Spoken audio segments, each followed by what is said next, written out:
আমরা ভাবি এটা আমার, ওটা আমার, সবকিছু আমার। কিন্তু আপনি যখন এই পৃথিবী ছেড়ে চলে যাবেন, আপনার মৃত্যু হবে, তখন এই দুনিয়ার কোনো কিছুই কিন্তু আপনার সাথে যাবে না।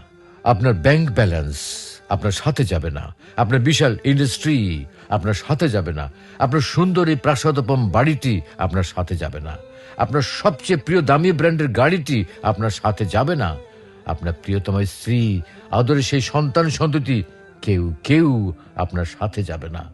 সারা জীবনের অর্জনকে দুনিয়াতে ফেলে রেখে আপনি নিঃস্ব হয়ে খালি হাতে এতিমের মতো এই দুনিয়া থেকে চলে যাবেন। আপনি যখন মৃত্যুবরণ করবেন, সবাই তখন শুধু আপনাকে তাকিয়ে তাকিয়ে দেখবে। আপনার প্রিয় ব্র্যান্ডের সেই দামি ঘড়িটা, দামি মোবাইলটা, ব্র্যান্ডের দামি পোশাকগুলো আপনার প্রিয় ব্যক্তিরা আপনার শরীর থেকে খুলে নেবে। আপনাকে আপনার প্রিয় বেডরুমে সেই সুন্দর পালঙ্ক হতে মসজিদ থেকে আনা খাটিয়ার উপরে রাখবে। আজকে আপনার সেই প্রিয় বিছানাটাও আপনাকে ছেড়ে যেতে হচ্ছে। এই মুহূর্তে আপনার নামও পরিবর্তন হয়ে গিয়েছে। আপনাকে কেউ আর নাম ধরে ডাকছে না। আপনার নতুন নাম হয়েছে কি? লাশ।